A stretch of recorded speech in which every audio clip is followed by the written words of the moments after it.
What's a petty injustice from your childhood that you're still mad about? We got a big Christmas basket from someone in our cul-de-sac. It had candy, hot chocolate, lots of goodies. We'd just moved in that summer, so it was a cute gesture. My brothers and I got a few pieces of candy each night. My mom's sister moved into the guest bedroom that winter, but was out one night.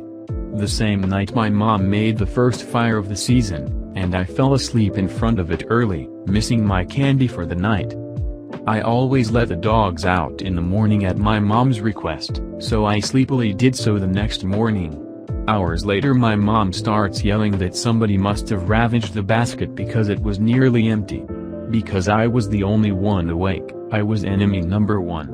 Problem is, I could barely keep my eyes open that morning while the dogs were out before letting them back it, never mind the fact that I would never steal.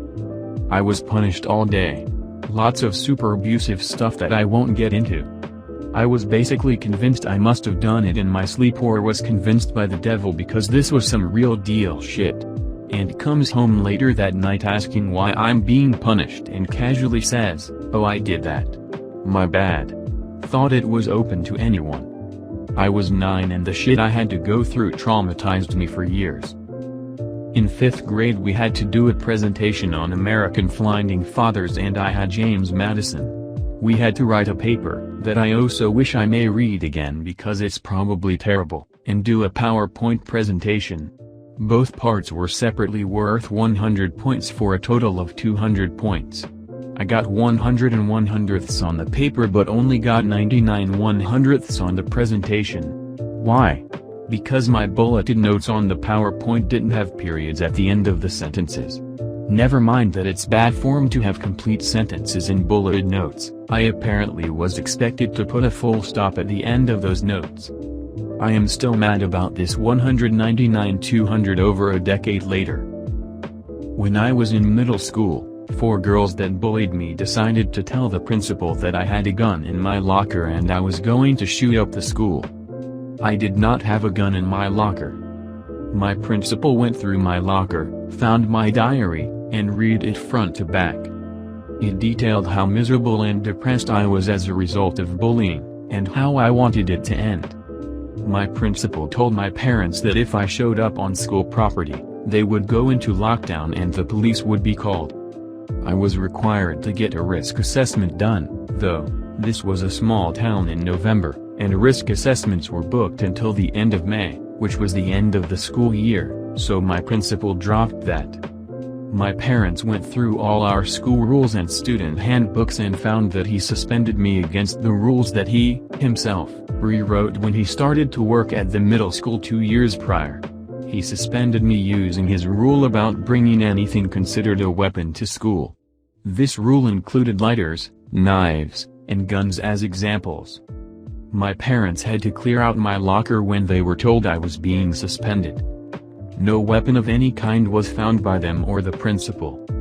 And if a lighter or knife is found in the locker, I'm supposed to get 2 warnings before I'm suspended, as long as I don't hurt someone obviously, and I'm only allowed to be removed the way I was if I actually had a gun in my locker. I did not. So they threatened to sue him for not following his own rules and for ... Well, the dude suspended me because I was depressed and I wrote that down in a notebook, and the girls that were bullying me told him that I was going to shoot up the school. Which was weird actually because one of the things I used to get bullied for was thinking that gun control needed stricter enforcement. I said that once in our social studies class during a discussion about gun control and I never heard the end of it. Middle schoolers will bully you for anything. And I had all the assignments I missed submitted into the grade system as being A's and I was in class 7 days later like nothing had happened, but the injustice here? None of those girls got in trouble. I wasn't allowed to know who they were, my principal couldn't tell me, but the group of them bragged about getting me in trouble after I moved away and my friend overheard it and asked me if I wanted him to beat them up. I really wanted to tell him yes, because I knew he would have done it, but I told him to keep his mouth shut. Apparently it turned into a rumor in high school that I moved out of state because I was going to shoot up the school, but you know what?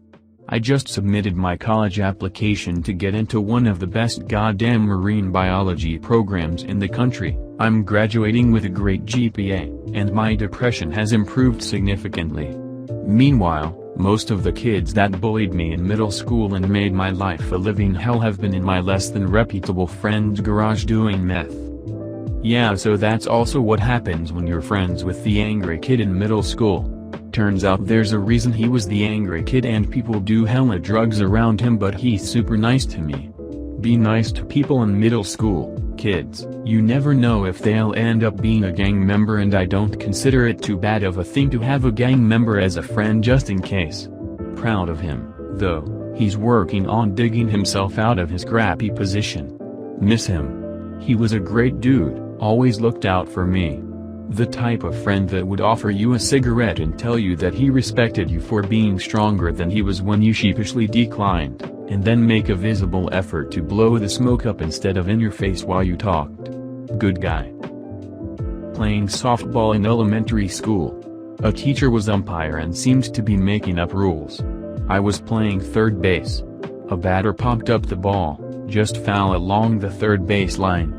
I caught it on the fly in foul territory, short of third base, but the umpire said that I wasn't allowed to attempt the catch because the ball hadn't passed third base.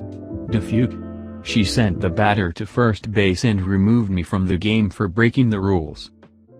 My mom used to take all the meatballs out of my mini bites and give them to my younger brother because he would throw a tantrum if he didn't get the meatballs. I mentioned it once when we were older, and after she got terminal cancer admitted she felt guilty her entire life for doing that to me. And I completely forgive her for it. She was just a mother trying to appease both kids. I miss her so much. What I would give to hug her one more time.